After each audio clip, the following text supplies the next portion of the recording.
Welcome to episode 15 of the One Small Change podcast.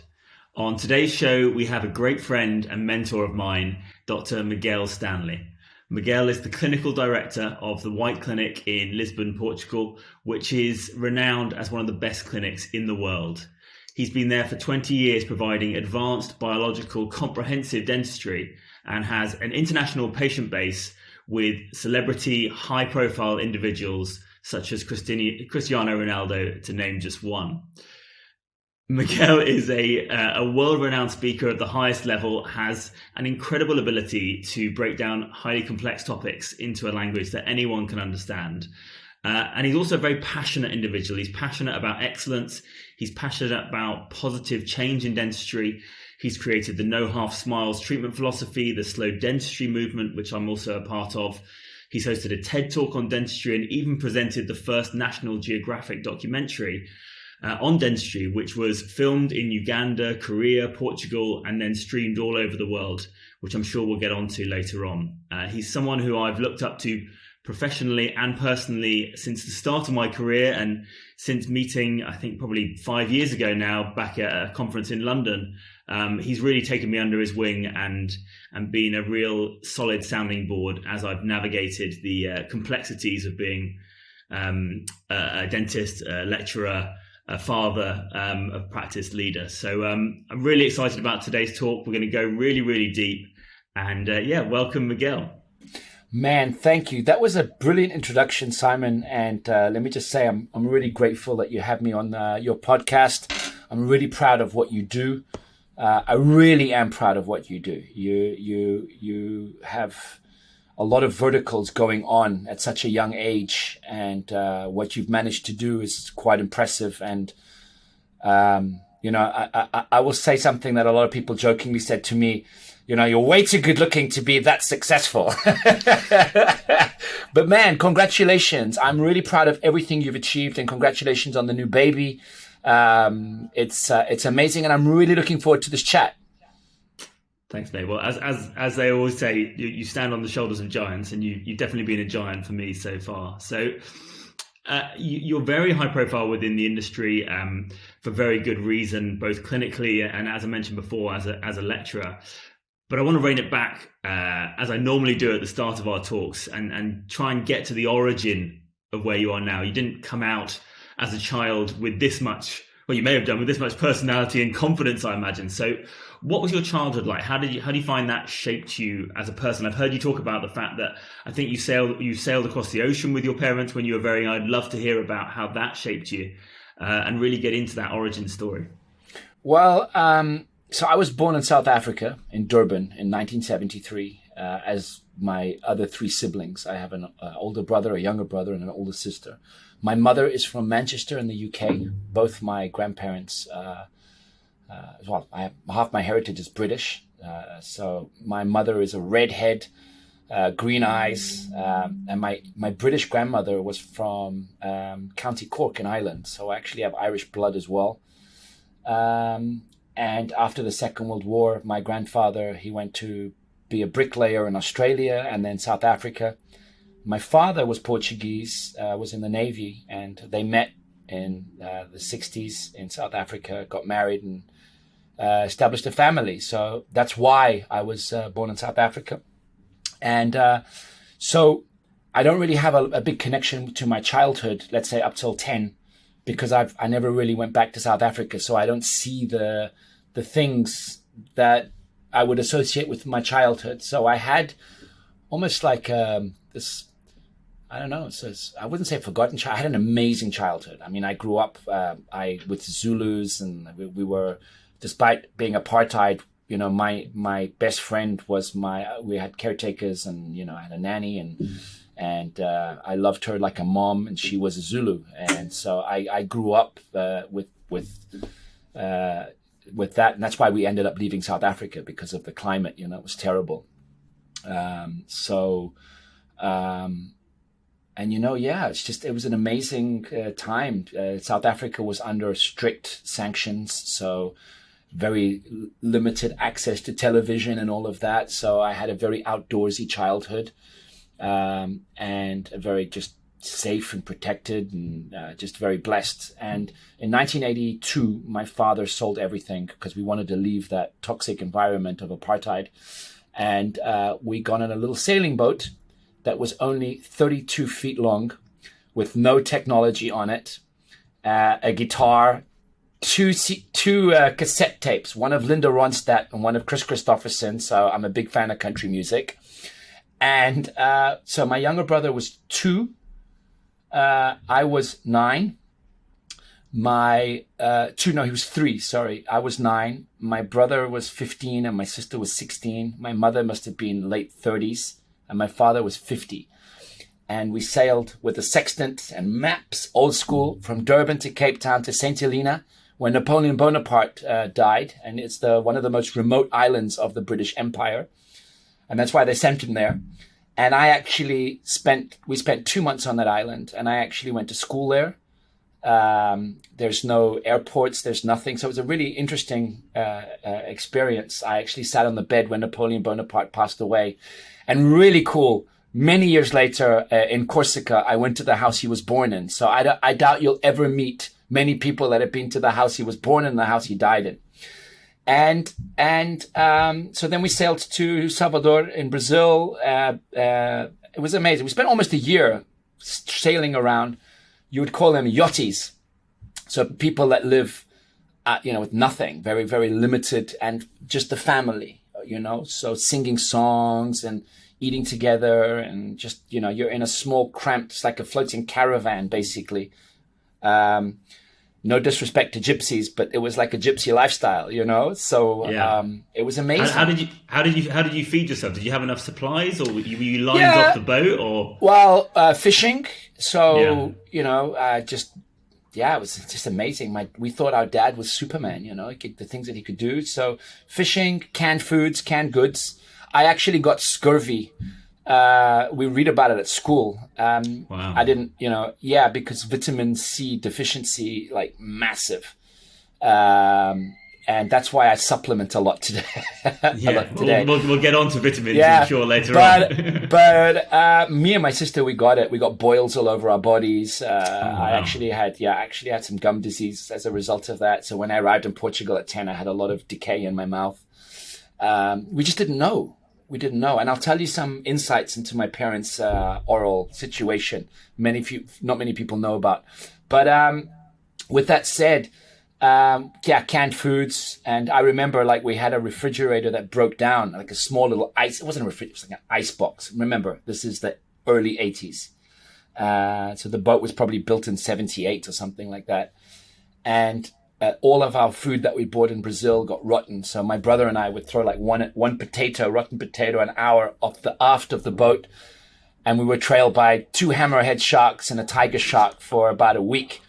And then the gas, there was a gas leak on the boat. And my mom was like, smells like gas. My dad's, no, it's not. And, so our parents got into a small argument. And my dad, being a brash Portuguese Latin man, grabbed a lighter, pulled up the bilge pumps to prove there's no gas, and we had a huge explosion which burnt all of the hair off his face. And my older brother jumped in with the fire extinguisher to put it out. And we were trained to prepare the life raft to throw over the boat. Yeah. But there's 3 hungry sharks literally trailing us. And so that was one of the scariest decisions of my life, to actually have to, jump into a life raft. And that happened. I was 10 years old when that happened. And I remember the moment quite vividly. So, of course, my brother managed to put out the fire. We were just about to throw it in. It's safe. And, and then plus storms and all of that stuff. And so when you've had experiences like that, certain things in life don't stress you. You put things into perspective, And that was my childhood, and it was an amazing, amazing experience. And when we arrived in Portugal, my parents put me in a British school here. And I remember, I'd forgotten how to write because I skipped 4th grade. The 4th grade, I didn't do it because we spent a year on the boat. No homeschooling. Just adventures. I was Huckleberry Finn. And then we arrived at school. I remember like trying to remember how to learn how to write, because we were reading, but I just forgotten how to write. And anyway, so that September, we'll be starting in September because we planned it to start school. My mother was called to school because basically they thought that I was had these fantasies, that I was suffering from delusions because they said, what did you do this summer? And I told him about all of my adventures, and basically they thought I was suffering from psychotic delusion. And anyway, this is a funny point. They actually, when they found out that it was true, for the first 2 to 3 months, I had to stand up in geography class, and it was Miguel's journey. So my public speaking started at 10. I love it. And I mean, one question that immediately pops to mind on that is, would you do the same thing with your kids now? Would you jump in the boat for a year? Do you think it shaped you really positively as a human being, or it was just too scary for a 10-year-old? I'd go better prepared, and I think sailing nowadays is a little bit more dangerous because there's more pirates and there's more shipping. I think it's more dangerous than it was back then. But I have already discussed with my wife, when our daughter's about 8 or 9, we'd love to take a sabbatical, but probably do it on land. So, but definitely, do a camper van, whatever. I just feel it's a little bit safer. I'll explain. I'm a terrible sailor. My dad was in the Navy for 25 years. He knew what he was doing. Okay. I despite all the tech and stuff, I would probably do it on land. But yes, I think that spending time with your family at that age is very, very positive. It kept us all together, and we're very, very tight, my family. That's brilliant. Yeah, it's the same with me. Just without the tiger shark story. So you get to Portugal. You're at a British school. You can't really write. Talk to me about how you went from there to getting into dental school, because dental school obviously requires fairly decent grades and a good level of academia. So how did that come about? So that was like 5th grade, and then I spent 2 years in that British school. And I was always a good kid. I have a good memory. I have a good memory. So, and remember, I'm speaking English in a Portuguese country, and Portugal and England have a very, very, that's one of the oldest strategic alliances in the world. The oldest commercial alliance in the world is between Portugal and the UK for port wine. And so there's a strong British community. You can get away without ever speaking Portuguese in Portugal. But my father put us in an all-boys Catholic school. So when I was 13, I went to an all-boys Catholic school, and I finished my high school there. Learned Portuguese very fast, so I didn't know how to speak Portuguese very well. You'd call it bullying today, but basically I got my ass kicked for not knowing how to speak the language. And with that said, I was actually quite a good student, never gave any trouble, and I wanted to be a doctor. Wanted to be a heart surgeon. I remember when they did that psychometric testing, when they come to the school, and they basically said I'd be a good lawyer or I'd be a good doctor. And I was good at both things that would have led into that. And I pretty much flipped a coin. That's a real story. So in 10th grade, I would have to sign up. So my mom gave me the check to go and pay for the inscription for 10th grade. And in 10th grade, you would have to choose to go what area you wanted to go into. I don't know if it's like in the British system, but basically I chose. So that would be like either the things that you'd become a lawyer, which would be like, I don't know, history, English and whatever. And, or biology, chemistry and physics, which was to go into medicine. And I flipped a coin, and boom, I was going to be a doctor, on the flip of a coin. That's a true story. I'll never forget that. And thanks for making me remember that. That's pretty cool. I'd forgotten that. And so then I finished high school, and I wanted to go to King's College of London because I had this thing in my brain that, being British, I wanted to go to British University. I was brought up on tales of the British Empire. My grandfather fought 6 years in the Second World War. Very proud British heritage. I'm very proud of my British heritage. So I wanted to go to King's College, but we couldn't afford it. So it wasn't just the education my parents couldn't afford. We couldn't afford the just the life, housing, living, all of that. So I had to study close to home. And getting into med school in Portugal was really, really, really tough. And I sucked at mathematics. I was good at chemistry. I was really good at chemistry. I was really good at biology, like straight A student. So because of the grade I had, I got into dental school, and my idea was to get the first year of dental school was identical to that of medical. And I was going to do the first year of dental, and then transfer to medical because there was a possibility there.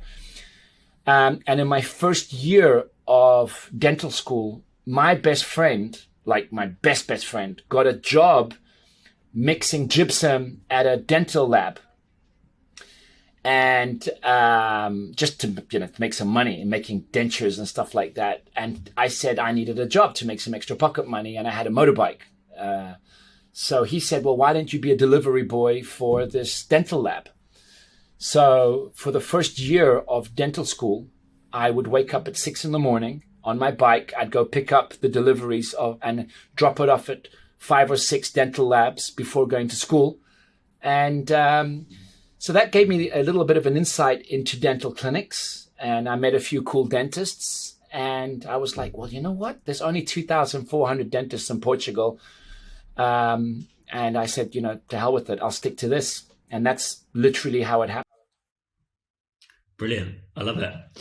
And then, so you got out of dental school, and let's sort of fast forward a little bit in that I've heard you say before you came out of dental school and this is apologies if I'm paraphrasing here, but you felt almost scared and lonely in that immediate time after training, scared in that you were being sort of thrown out into the world potentially with not enough clinical hands-on experience, and then you managed to skyrocket into one of the most famous dentists in the world, one of the most well-renowned clinical dentists in the world.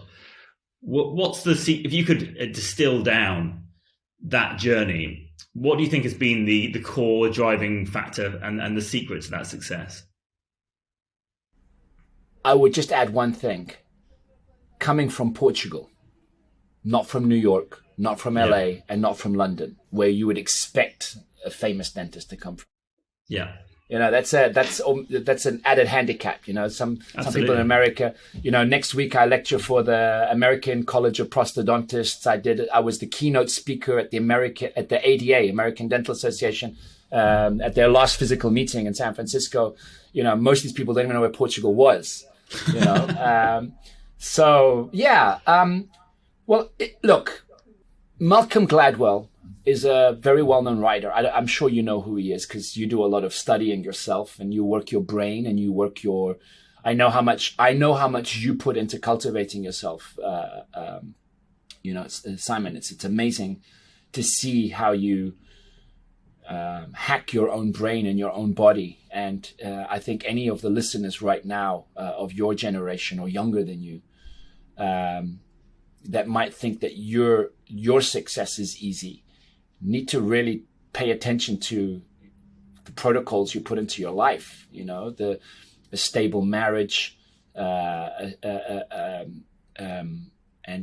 that's a very good foundation right there, and a very healthy lifestyle and a lot of learning, a lot of pushing yourself, facing your demons, but just going for it.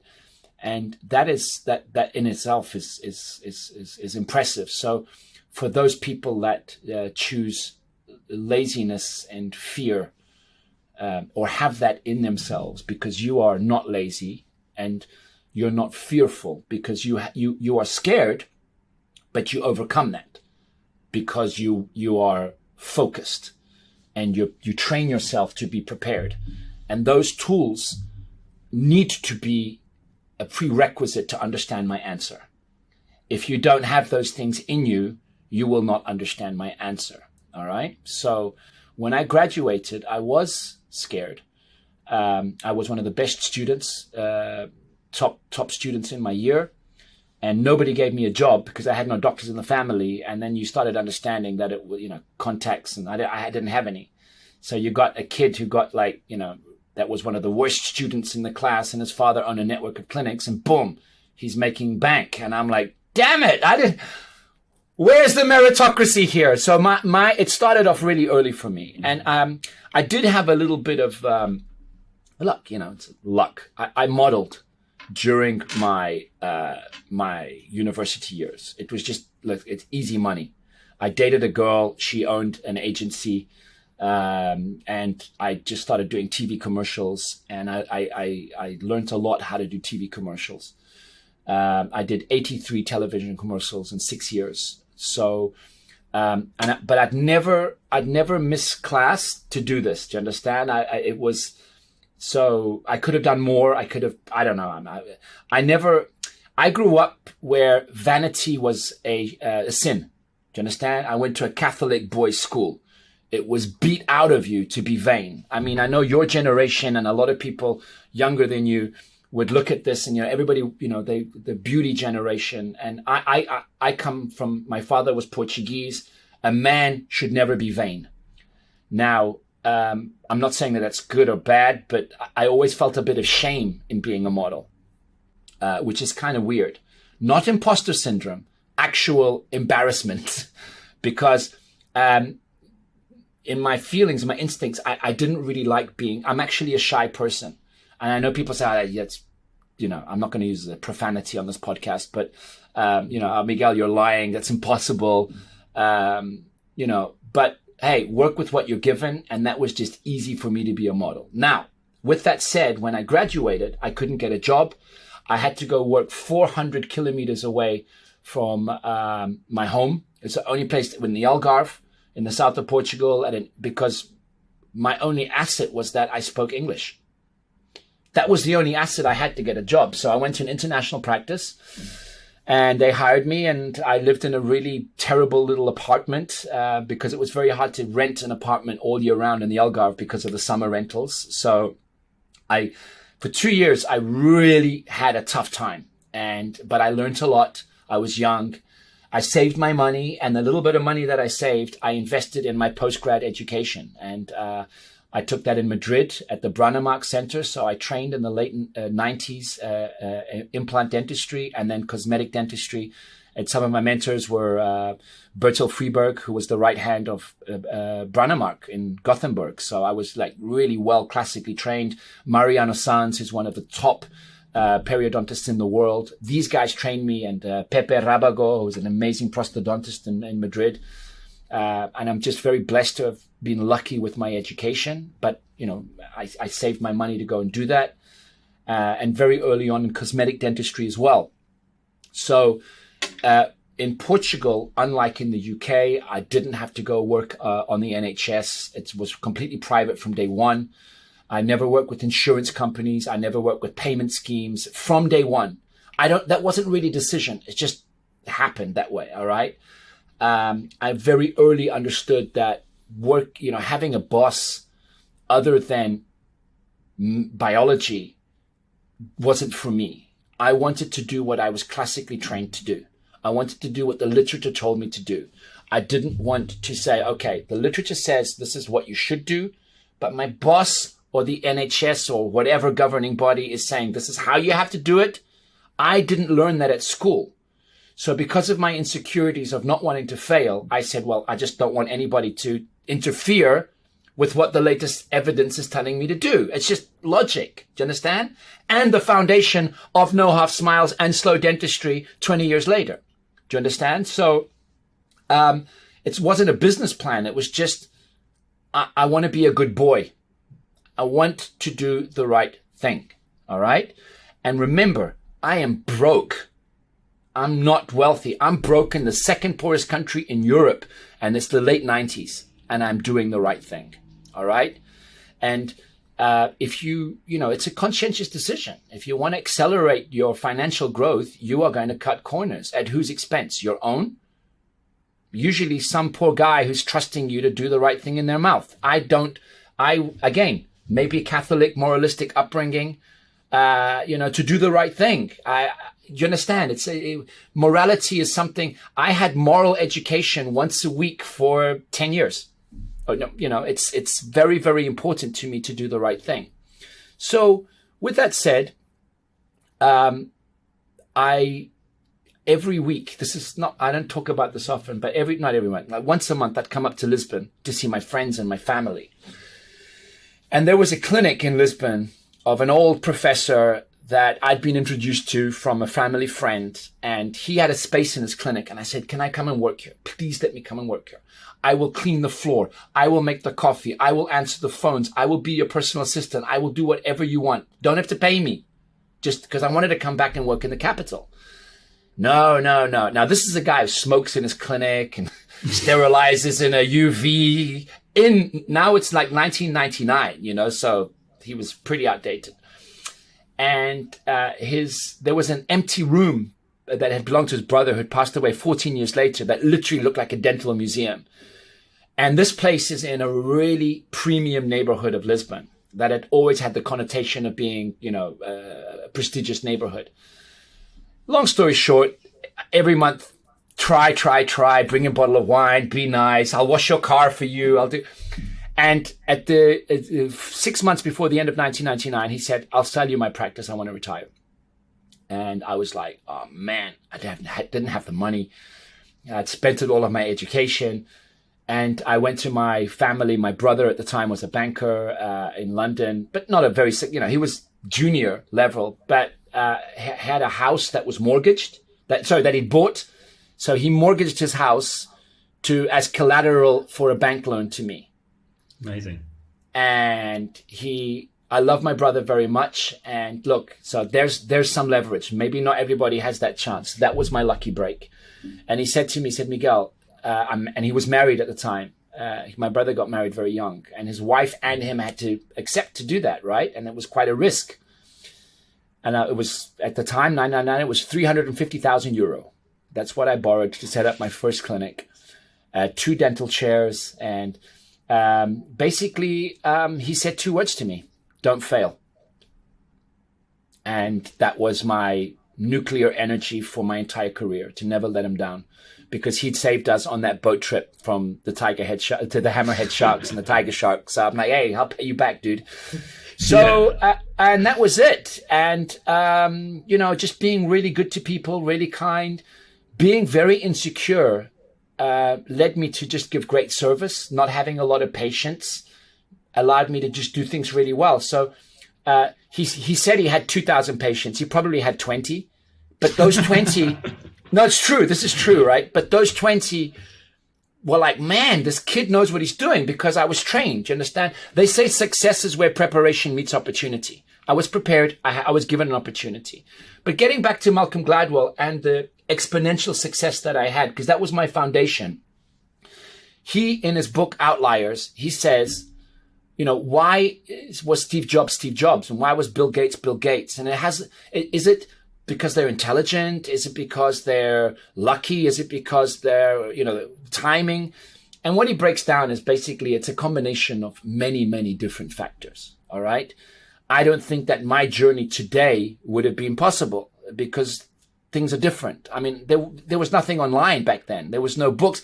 I set up my clinic with the Henry Schein Bible of products, which I'd sit down overnight going through my head every single treatment, because there was no benchmarking. There was nothing. It was the Far West, right? And I had seen a lecture in 1998 in my university, and I thank God we had that day, of Ronald Goldstein. Do you know who that is?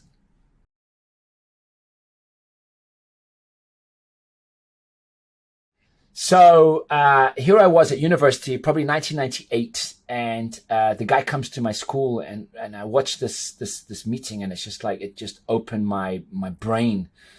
I'd never seen that, because I was trained in Portugal, Portuguese dentists, and I was like, wow, and I understood what let's say a showman is. And a big shout out to Dr. Ronald Goldstein. He's in his 80s now, still practicing. So his team, Goldstein, Garber, Salama, Garber, so David Garber, Ronald Goldstein, and Maurice Salama, and later Henry Salama, back as early as 2000, became my ideal benchmark for what I wanted to be as a dentist. And everybody has to have a mentor. So, you were very gracious in the beginning, say, I'm one of your mentors. And, and you also use the sentence, standing on the shoulders of giants. And I wouldn't be the dentist I am today if they hadn't existed. Do you understand? So, 2002, 2003, 2004, early Inceptions. I mean, I'm talking lectures with carousels, okay? Like none of this PowerPoint stuff. Watching Maurice Salama deliver lectures on implant dentistry, and it's like, this good-looking, articulate, cool. They're from New York City, delivering his speech. It's just like, oh my God, I want to be like that. I want to do that. And moreover, I want the understanding of interdisciplinary dentistry. So, in 2002, I hired my first hygienist. Now, remember, I'm doing everything myself. I'm doing my cleanings, I'm doing my fillings, my extractions, my endo, my perio, my surgery, my implants, my just everything, because you're trained to be a super GP, okay? And in America, Americans listening to this be like, what? Because you have this, we had a very small market, and probably in the UK, NHS dentists, referral systems. We don't have referral systems in Portugal. We're one-stop shop dentistry. That's why I'm a super dentist. It's because I've always been a super dentist, So it took me years to understand in America how things work. That you had the guy that did the implant wasn't the guy doing the restorative, wasn't the guy, because universities didn't teach me that. So dentistry is very, very cultural. It's practiced differently in different parts of the world, despite supposedly having the same foundations. But I digress. So I had this understanding of building a team. So 2002, I hired my own hygienist. And, some of my friends were like, why are you giving away 50% of that money? I said, because I'm gaining 50%, 100% of that time. Do you understand? And time, very, very early in my career, became a very valuable asset. And in 2003, but you don't know these things. You only know them in hindsight, And in 2003, I treated a very, very powerful banker who came to me. And I remember him saying a sentence to me. He passed away, unfortunately, a few years ago. But he was a self-made man. He was an incredible guy. And he said to me, Miguel, you work way too much to ever make money. And I'm like, what? Because, at the end of the day, I look at the money and the cash and I was like, today I made this much, today I made that much. And it took me a few months, maybe even years, to really understand the magnitude of that sentence. Because if you don't have time to think, time to rest, time to process, and again, this is 2003, 2004, there's none of this social media, information, lifestyle, mindfulness. There's none of that out there, right? And so 2003, I said, you know what? Time is something that's important. So I hired an endodontist. In 2002, I hired an orthodontist who's still with me today. She's been with me 18 years. You understand? That's a big deal. We started doing clear aligners back in, I don't want to do promotion, back in 2004, 2005, we were doing clear aligners. Do you understand? That's kind of impressive. Yeah. And I started documenting my cases back in 2004. So here's the big jump. I had a team already around me. I was prepared. I knew how to do cosmetic dentistry, prosthodontics. Not many people know this, and I can prove this easily. I registered the trademark Smile design in 2004 for Portugal. Okay? This is before I'd ever heard the term. And it was actually, we were discussing this so I actually own in Portugal the trademark Smile design. Amazing. And I visited the UK in 2004. And I was in London walking around. I had a friend in Belgravia, and I was just walking around there. And there was a clinic that had this machine, Bright Smile, in the, in-office bleaching. And my bleaching was terrible. It was, with trays and all of that. And I saw this machine that popped out like a robot. And I just walked into the clinic, and I said, what's that? So there's the no fear I went in and I said, "What's that?" So for the kids listening there, no fear. And the woman was like, "Oh, this is a new American machine, bright smile, bleaches your teeth in an hour." I was like, "Whoa, that's amazing. Who sells it? Give me the number." And she gave me the number. And a guy was called Adam Flint. He was a distributor of Bright Smile in Europe. Called him up, genius guy. And I walked on the phone. I had a mobile phone. It was 2004. And I walked from that area all the way down to King's Road, like to the end of King's Road. Like I was 2 hours on the phone with this guy. And I brokered a deal to distribute Bright Smile in Portugal. I didn't know that. And I found out in 2004 that Bright Smile had these bleaching centers in Soho, in America, in New York. So I'm like, what a great idea, a clinic just to do bleaching. So I set up the very first white clinic in 2004 inside a health, what do you call it, like a gym, did you call it like a club, like a health club? Yeah.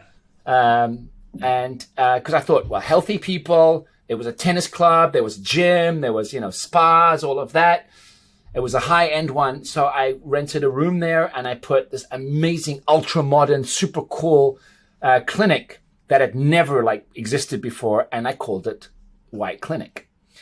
And it was originally white for bleaching the teeth. And it was going to be just for hygiene, prophylaxis and bleaching. Low-risk dentistry. And for those dentists listening, I published an article called Low-Risk Dentistry versus High-Risk Dentistry. So you can Google that. But basically, it was easy to maintain, low running costs. So I was already being a bit of an entrepreneur then. Business tanked. It was a terrible business. It was terrible. But what it did was got me a lot of press. A lot of press, because it had never been done before. And what that did is it put my clinic, the other side of town, on the spotlight, and I got even more clients as a result. So I ended up opening 3 of those spa bleaching centers with the Bright Smile thing early on in 2004. And towards the end of that, I was working on a TV show. And this is where the big jump comes.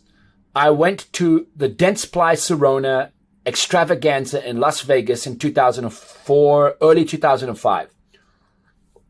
And I saw an American dental event for the first time. And I was like, my mind, in Las Vegas. I mean, Dr. Phil came on stage with Bruce Springsteen, Born in the USA, there's fireworks. It was amazing. I mean, I come from a conservative European dental thing. It was just, I'd never seen anything like this. Again, this is 2004-5. Social media had not been invented yet, So, at that meeting, I met Bill Dorfman, who was the creator of the $1 Billion Smile. He's the dentist of the celebrities in America. And there was a TV show back then called Extreme Makeover. So the current people would think of it today as the home edition. But the very first Extreme Makeover was on humans. Later it became the Swan in the UK and so on and so forth. But the big focus of these shows was plastic surgery. Now, I wasn't a plastic surgeon. So I said, wouldn't it be cool if we had a show that the big focus would be dental? Same concept, but the big show. Now, you're a transformative dentistry, Simon. You know the difference between being a single tooth dentist and a full arch dentist. So when people ask me, what kind of dentist are you? I don't say endodontist or cosmetic. I say, I'm a full arch smile dentist. And I've been one since very early on in my career. Anyway, I'm like, I want to do the show. So I flew to New York to try and get the rights of Extreme Makeover for Portugal. Again, there's very little information online because the internet's in its early inceptions. Found out that it was under license to a company that I didn't really want to work with. So what did I do? I wrote the show myself. I pitched it to a local network. And in 2005, they bought the show. And we started filming in late 2005 with 6 months production. Why 6-month production? I wanted to do implants. I was the very first dentist in the world to do full body makeover TV shows that included dental implants. We filmed 7 seasons since 2006 and 2012. And those shows were called later Dr. White, because the clinic was white. I was Dr. White. They were seen by over 5-6 million people in Portugal, and that just blew up my clinic. So thanks to advice of the guy who was selling me the dental implants in Portugal, he said, Miguel, listen, you need to mitigate your TV persona with some scientific, let's get you on the lecture circuit. So in 2005, 2006, I started my international lecture circuit to kind of offset the TV thing, because I was now a big consumer of very good, high quality implants. And plus we were filming the cases and I was documenting the cases. So my lectures became very entertaining, and I wasn't the guy to talk about the science and this and that. I did that for about a year or two, but I didn't feel comfortable with that. So I was the guy that, most speakers were talking about science, evidence, evidence, evidence. I'm like, okay, the guy before me did that. It's like Lady Gaga. Lady Gaga, between Mozart and Lady Gaga sells more albums. She's pop music, but she can also play Mozart, which is the foundation of classical music. So let's give people some Lady Gaga. And that was my lectures. And, I think I've inspired generations of dentists to be a little bit more entertaining on stage. Again, I learned a lot from other people. I will tell you, Sasa Jovanovic really opened my eyes 15, 16 years ago. Galip Gurel, who else? Marius Steigman. Other than the obvious Christian Coachmans and all of those guys, I'm talking 2008, 2007s, before that era. So before social media, those were the greats that really inspired me to change the way that I lecture. So it was a combination of all of these factors. And then just working hard every day, not, people think it's glamorous. It's not. I work a lot, man. I work a lot. Well, that's something that I've seen as a repeated theme throughout that story, is that hard work and graft, traveling 4 hours down to the south of the Algarve. Those sort of things I think are lost by some people, is the work ethic that goes into the success. You mentioned luck quite a few times there, that you got lucky, that you had a lucky situation. Do you genuinely believe in luck, or do you think that, as you mentioned before, it's opportunity meeting preparation? It's a great question. I think it takes a lot of hard work to be lucky. And let that sink in. Because in order to be lucky, you have to put yourself in a situation where luck happens. If you're sitting on your ass on your sofa expecting luck to just knock, that ain't going to happen. So luck takes preparation. If you don't play the lottery, you're not going to win. You have to go out and buy the ticket and do it. So you have to put yourself in the zone to be lucky, and you have to know how to take opportunities when they come knocking. So a lot of people are too scared to fail, so they don't even begin. And dentistry teaches you to fail. You went to dental school. It's like, most of the work that you do is to understand how to deal with things when they go wrong, how to identify illnesses and stuff. Most of dentistry is preparing for failure, planning for success, but preparing for failure. So I use that as a motto for life. Yeah. Everything fails at the end of the day. So it's just about how you manage that and how you bounce back, I guess. So, the next thing that I want to talk about, you mentioned a few times there, the hard graft element and the hard work. And I know that normally outside of pandemic times, you have a ridiculous international schedule. I think I saw you write one time that you sort of done 50 countries or something insane like that. And you're on the road quite a lot. How do you find balance where you're clearly such a family-driven person? Between that work-life balance, do you think work-life balance is a thing? Do you think it's something that should be strived for? Do you think it's something that's overvalued in some ways? Where do you sit on that gradient? It's a great question. And to be fair, I only became a father at 44. I'm 48. So a lot of people became fathers in their early 20s or 30s. Do you understand? So I've only become a family man in the last 3.5 years. I've been married for 8. But my wife was but for 10 years, 15 years, a very successful model. So for her, jumping on a plane, going somewhere to do a job and come back is normal for her. So thankfully, she understood that was a job, And so, I only got married at 40. And, that was 2013. In 2013, I was already a very well-known and established international speaker. By late 2000, before Facebook, I'd already gone to about 20 countries, and yes, it's over 50 countries. And I've given over 220 keynote lectures. In 2017 alone, I did 22 countries. So yeah, but nowadays I try and keep it to 10, 12 max. So I'm very selective of where I do my gigs. And the reason is exactly, I want to be with my children. I mean, you know what it's like. It's because many companies will say, what do you mean that you want, it's like, Dr. Stanley, we just want you to come for 20 minutes or 30 minutes, and thinking that they should, that it's easy for you. And I'm like, no, it's a day to get there.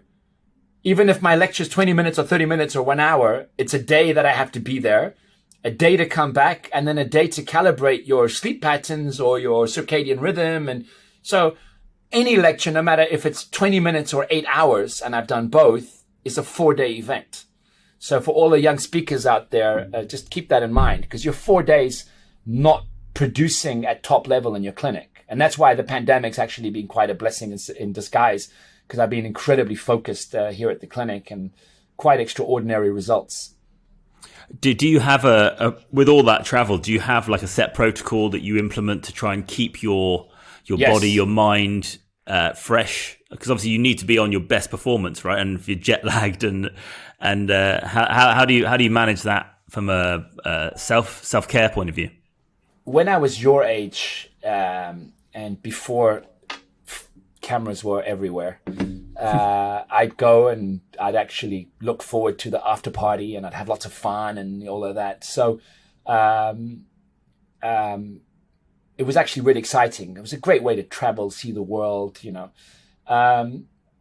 So in recent years, 5-6 years, I'm very fortunate, that I everything's very streamlined. So, from the airport pickup to the hotel, to the amount of hours I rest, the time that I have to prepare, everything is very, very, very organized to the last detail of what goes on behind the lecture. So, who am I meeting? When am I meeting them? Every single 30 minutes is counted for. Also because the organizations want to get the most out of your presence, so even, the lecture is just half of the work.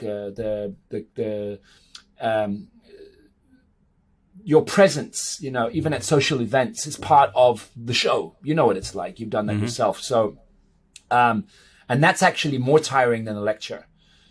Getting off stage and then everybody wanting to, it's not, oh, look at him. Yeah. It's actually a lot of work, having to talk to everybody and, everybody wants to, and I remember how I felt looking at Maurice or all these other big guys, and my heart racing, wanting to speak to them. And I have to do that. I'm not saying they're fans, but, I'm not going to just walk off stage and not give them time and energy, because who knows, in the crowd, maybe I can inspire somebody to do something extraordinary. So for me, giving back is very, very important.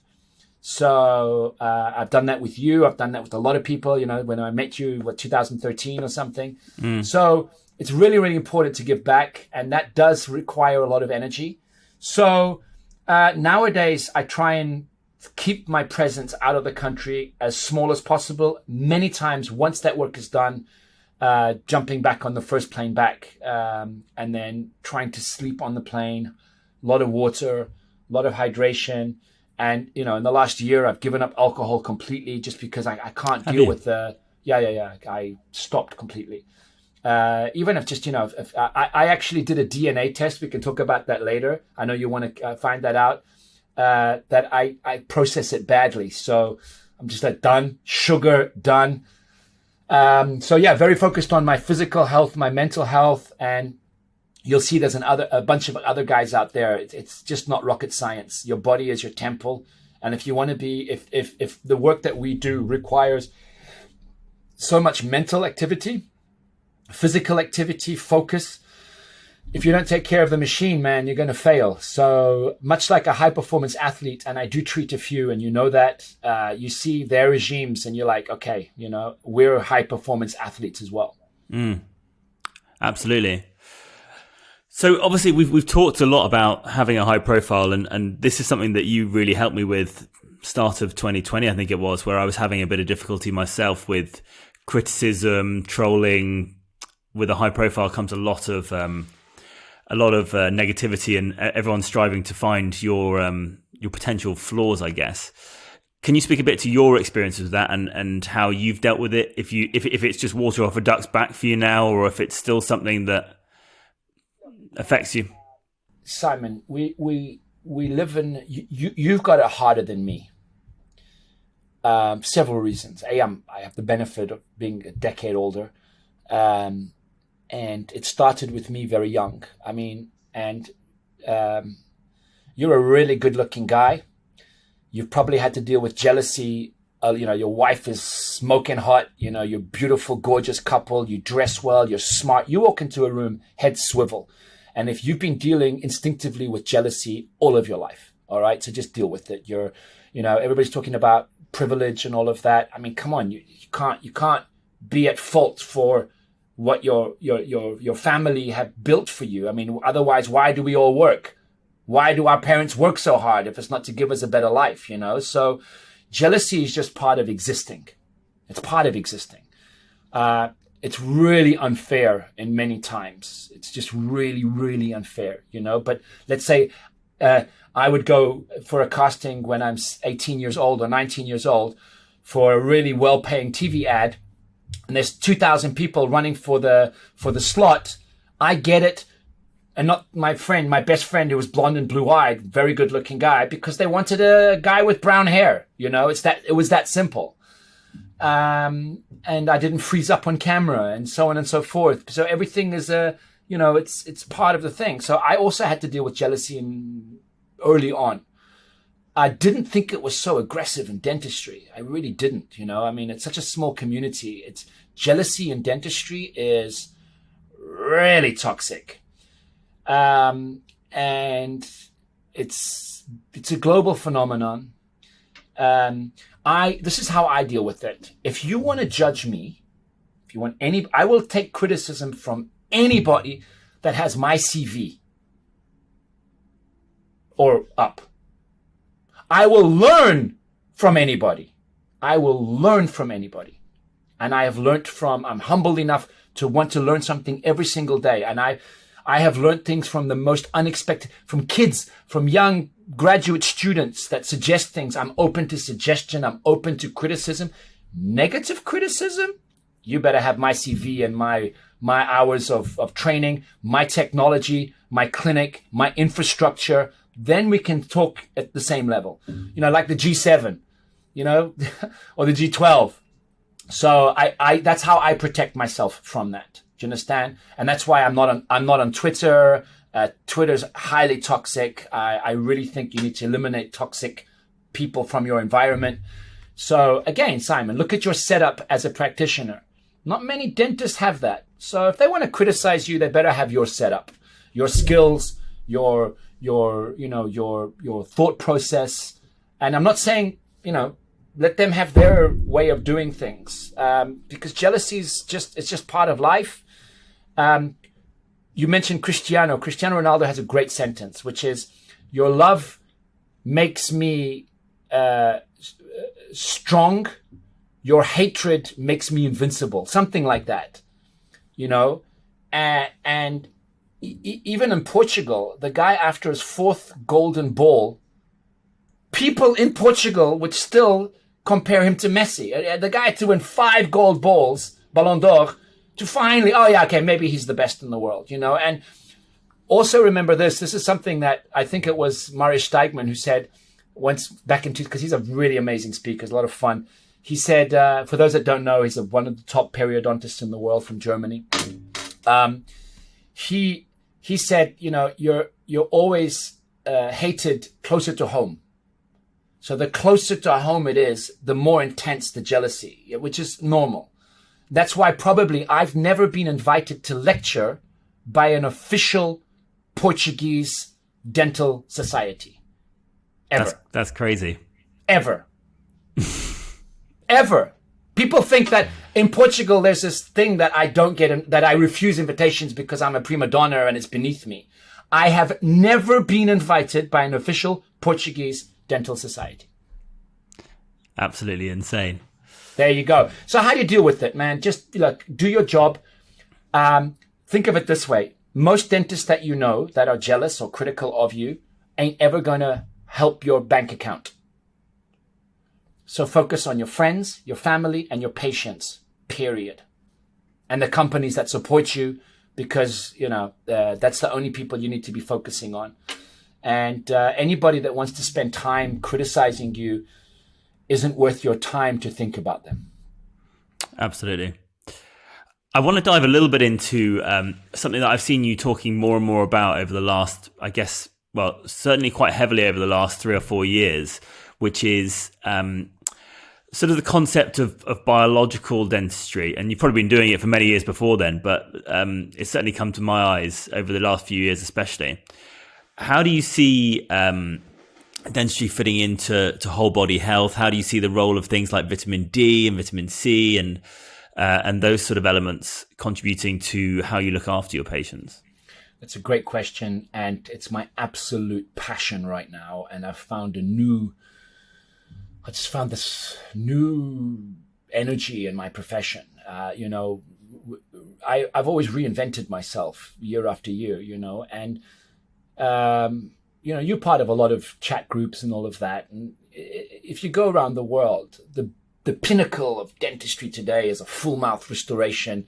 You see the before and the after with 12 top, 12 bottom ceramics, right? That's like, wow, with or without implants. I was doing that well and documented well and lecturing about it 14, 15 years ago when I created No Half Smiles. And it dawned on me like there has to be more, right? So I've been an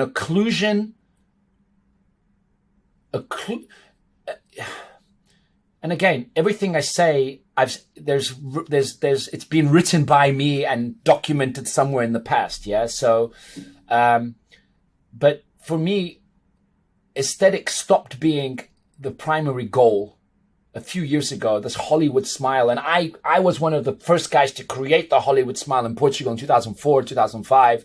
I took Hollywood. And I was like, you know what? There was a big boom of like breast implants and facelifts and Botox and bleaching a decade ago. And there's a whole surge of organic thinking going around the world right now. And it's a thought process that my wife and I, my family, we all, we try and be as natural as possible. And, we don't plastic and chemicals and, we want to be as organic as possible. So I thought, what is that in dentistry? And dentists use the term biology. And what they really mean is the absence of macroinflammation. Okay. So the absence of gingivitis or, gum disease, but they will let chronic inflammation around a root canal persist for decades in a patient of theirs because there's no symptoms. There's no perceived symptoms in the area, and that to me, I started, I spend a lot of time doing research and stuff, and I lecture a lot, and I have to give credit where credit is due. I met a young dentist who came to me. I was lecturing at the SciFac meeting in 2016 in the south of France, and his name is Dominic Nischwitz, and he's a German dentist, and he comes, sits next to me. Now, I get a lot of groupies at my lectures. I'm quite an established speaker, and this guy sat next to me, and I was like, yeah, what do you want? Anyways, and long story short, he starts talking about these things, and I'm like, whatever, man, that's like nuts. Everything he was talking about was nuts. What you might call biohacking today, which is this trending topic online, what that would look like in dentistry. And I went down a rabbit hole, and I saw this documentary, A Root Cause, which I'm sure most dentists would probably have heard of. And I saw the documentary on Netflix before it got pulled. And for those that don't know, it's probably the only documentary to ever be pulled off Netflix. Because everybody just lost their minds because it suggested this guy got sick because of 2 infected root canals that he had removed. And something just resonated with me. Really resonated with me. And, I have a big platform, so I kept my mouth shut and I did some research to the extent that I flew Dominic out from Germany to Portugal to talk with me. And he came, he was very gracious, and he spent 2 days with me and talking to me about the science and the understanding. And then I delved into the work of a guy called Weston Price. And you can Google the name, Weston Price, from 1925. He was a very wealthy, well-known dentist that went around the world to understand facial anatomy and, why tribes around the world that had no access to modern diets had a beautiful arch and they didn't have crooked teeth and they had healthy gums. And he's like, well, what are we doing in the Western world that is probably creating this? And I felt very passionate about this. And here's the deal. There's an organization in America called the International Academy of Oral Medicine and Toxicology, IAOMT, of which I'm a member. And I actually was their keynote speaker in their event in March that was held in Sarasota. I did it virtually. And I spoke about the applications of advanced technology. So that in my clinic, we're probably one of the most advanced dental clinics on earth. I have an extensive track record in implant dentistry, cosmetic, oral rehabilitation, occlusion, full mouth stuff. And I want to call that mechanical dentistry. So think about it. Anything from an extraction to an implant to a crown to orthodontics to veneers, that's mechanics. With or without a higher or lesser degree of cosmetics, with or without a higher degree of inflammation that we can monitor. So periodontal illness is inflammation we monitor, right? But there's an English psychiatrist called Edward Bullmore. And Edward Bullmore is the head of psychiatry of Cambridge University. You can Google this. He published a book called The Inflamed Mind. It's a bestseller. And the first chapter of that book is dental blues. He goes to the dentist to have a root canal. And I don't know if they use the rubber dam or not. And you as an ambassador for the Slow Dentistry Foundation, you know that most dentists around the world will not use a rubber dam, right? And by not using a rubber dam, you are allowing saliva and all of its germs to go down I'm going to use non-specific terms for our non-dental listeners, to go down the canal, and now that tooth has become toxic. It's like doing heart surgery without surgical gloves, right? So the premise is, as dentists, should we not also be focused on the health of the bone and the integrity of the bone? So the jawbone actually is a lot more complex than the femur, the leg bone or the arm bone, insofar that it is directly connected to the brain via the lower dental nerve. Directly. That's not an assumption. It's a huge nerve the size of a well-cooked spaghetti, that if you've got the cyst that is adjacent to that nerve, and any dentist right now is going to say, oh yeah, I have a client like that. We are trained to monitor it. We are trained to monitor at school. Weston Price 100 years ago was saying to extract it. Extraction seems a bit excessive. Anybody on the NHS or at the GDC would go crazy. So I don't care about what they think, because I practice in Portugal, despite being licensed by the GDC and have an active license to practice in the UK. So I'm not under their jurisdiction, let's put it that way. They would go crazy. You can't take out a tooth. That's over-treatment. But then, for example, for an all-on-4 created by an implant surgeon, you will extract healthy teeth to do a full arch over titanium. Do you understand what I'm saying? This is accepted in the canon of dentistry. So every day around the world, and in America, there's networks of clinics that do this. They will extract healthy teeth to free the arch of any dentition to place 4 implants, 2 at an angle, to put plastic gums. That is a fact. I'm really against that, by the way. I mean, I do cases where my patients show up with terminal dentition, no tooth can be salvaged, there's no bone, and then I would do that. So very case sensitive. I live in Lisbon, the city where it was invented. I've only ever done 8 cases in 20 years. All right.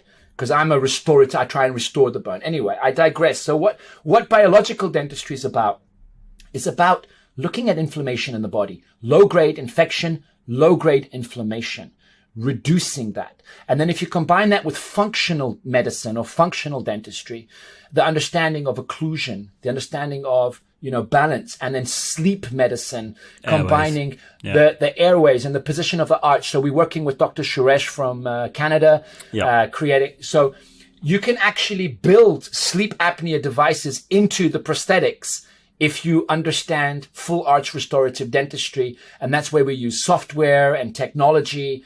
So getting back to the biological, yes, if you've got somebody, and I would invite everybody to go to the White Clinic's YouTube channel. So go to YouTube, White Clinic, and look for Advanced Biological Dentistry. Advanced Biological Dentistry. It's a 6-minute video of an English patient. Watch that video and tell me if we're not onto something, that removing chronic infection and inflammation from the bone without any localized pain or any localized symptoms that your dentist would oversee or say, oh, that's stable, come back in next week.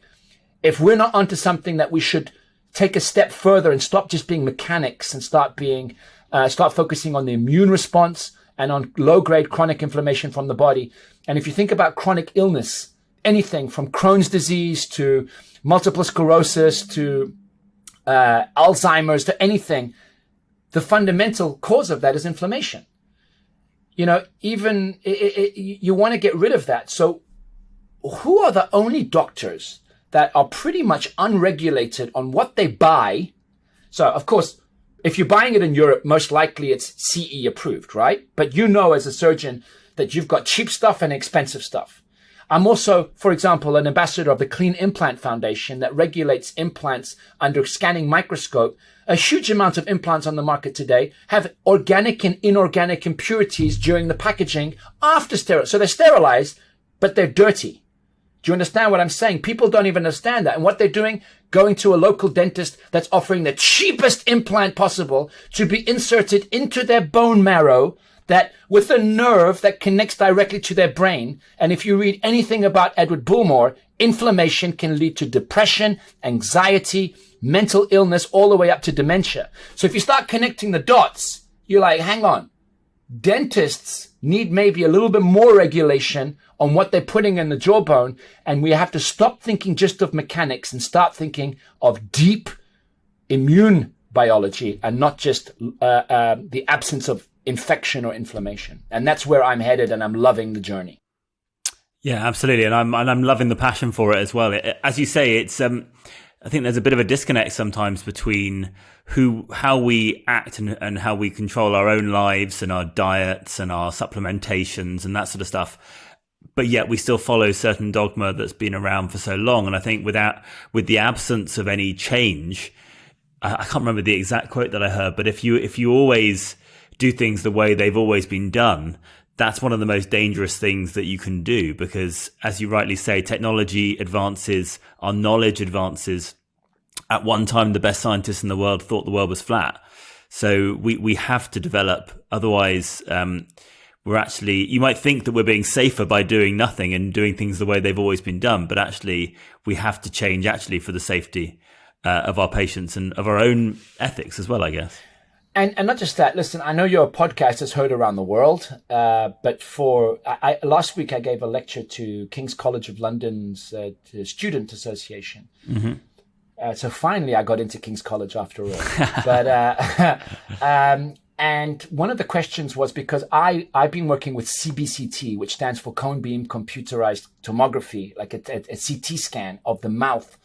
I've been using that technology since 2008. And since 2008, I scan 100% of my adult patients upon their first appointment. Now, UK-based dentists will hit the roof. Oh my God!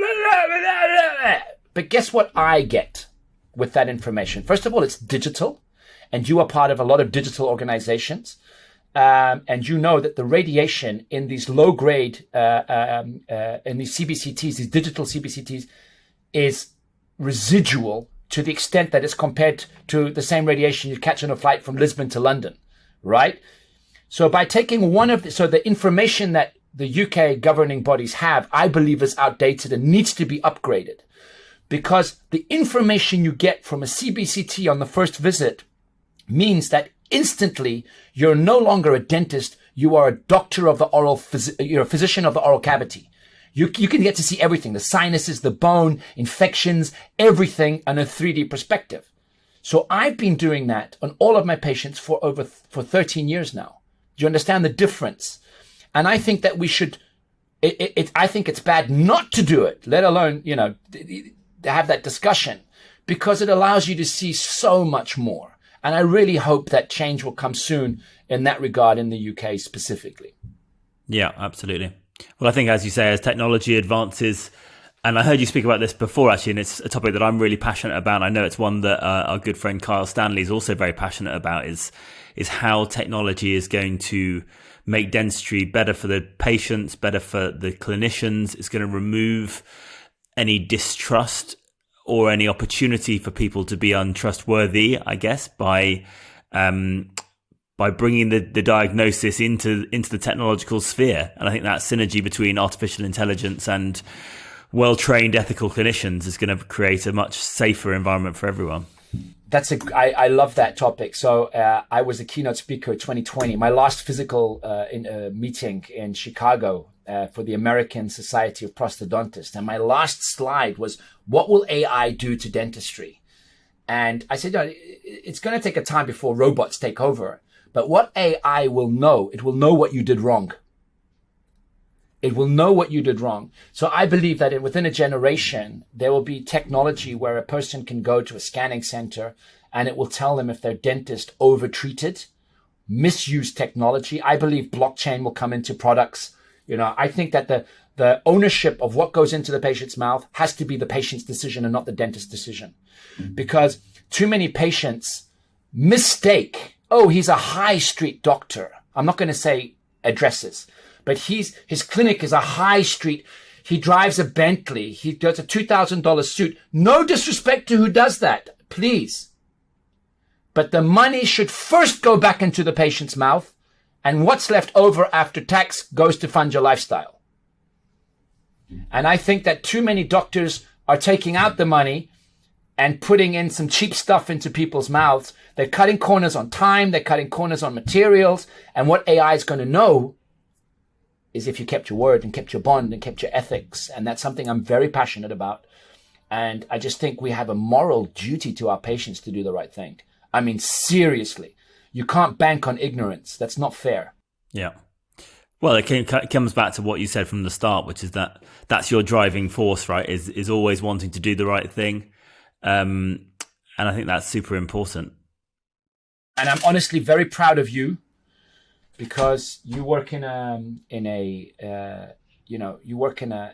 UK dentistry is a really tough environment, really tough. And I'm honestly really proud of how you're conducting your career, your role at the British Academy of Cosmetic Dentistry, your role as a leader, man. I'm really proud of it. And the quality of your dentistry is phenomenal. I know you work well within the bounds of ethics, and I know you go the extra mile to plan. You truly are a slow dentist.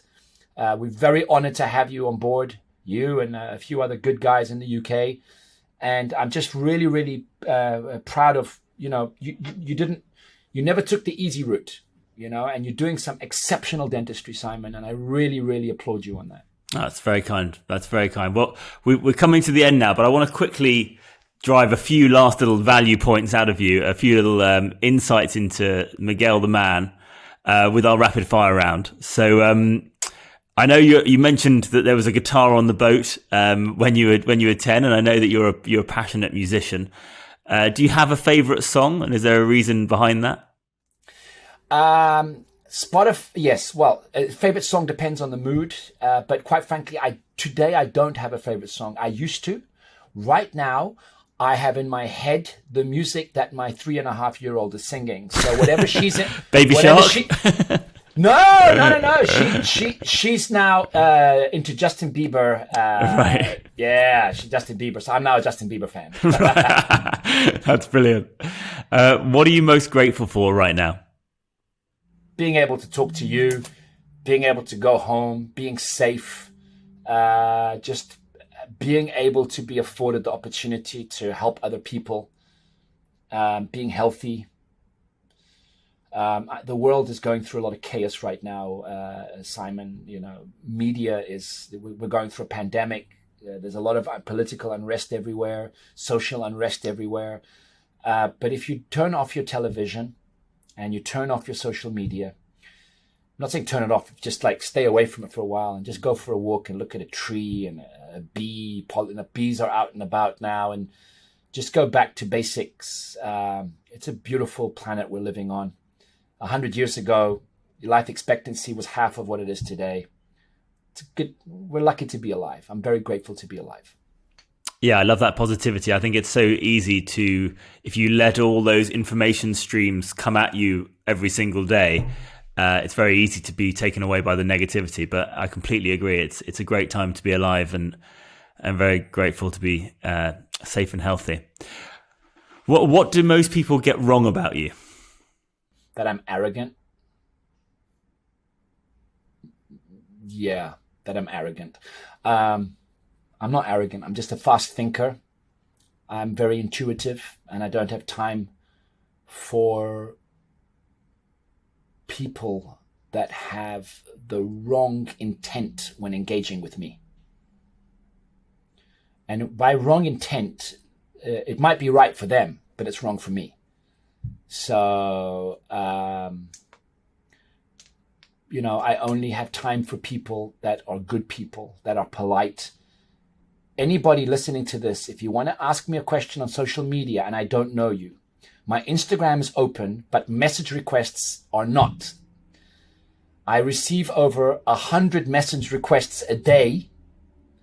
Some of them are from bots. I filter through some of them. I don't catch them all. But if you're going to ask me a question, introduce yourself and be polite. Don't. Why are you doing that? That's a Twitter discussion. I'm not on Twitter, and I'm 48 years old. I'm a father of 2. I deserve a little bit of respect if you're going to engage with me. It's not arrogance. It's called politeness.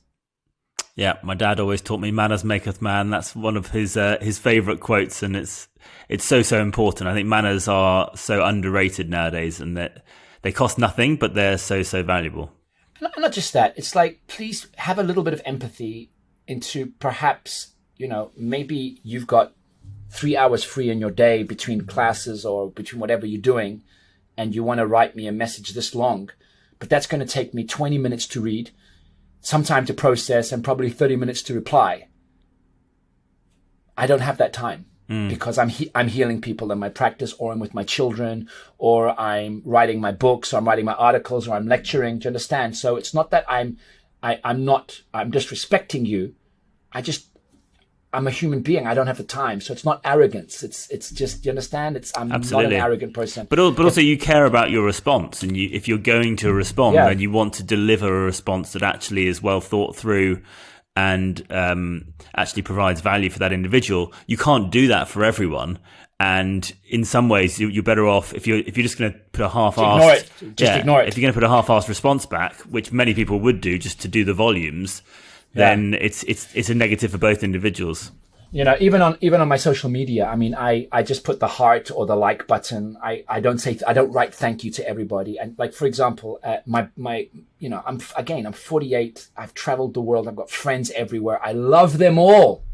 But on my birthday, between Instagram, Facebook, SMS, WhatsApp, you probably get, which is wonderful. I get like 400 or 500 messages from around the world, even people I don't know. It's impossible to answer them all within 24 hours and enjoy my birthday. Do you understand what I'm saying? So I'm sorry if I appear to be rude. I'm just trying to enjoy my journey. And, when I can, like you said, I always give my 100%. You know that, and I'm very generous with my time. I'm very generous with my skills. I like to help people. I like to mentor people. # be part of a bigger game. You know what I'm saying? So absolutely. I always try my best, man. And last question of the rapid fire round. What's your favorite quote? Again, it's, I would say in 2010, it was no obstacles, only objectives.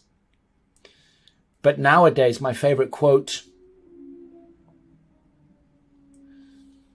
I don't know. It's, I've always had that one. It changes, man. It changes with the day. Right now, I'm just going to say, be happy. Don't worry, be happy. Bit of Bob Marley. Oh, Ringo Starr, peace and love, you know. Yeah, just sometimes the most basic ones are the best, you know. There's some that I love, like, for example, don't wait for your ship to come in, swim out to greet it.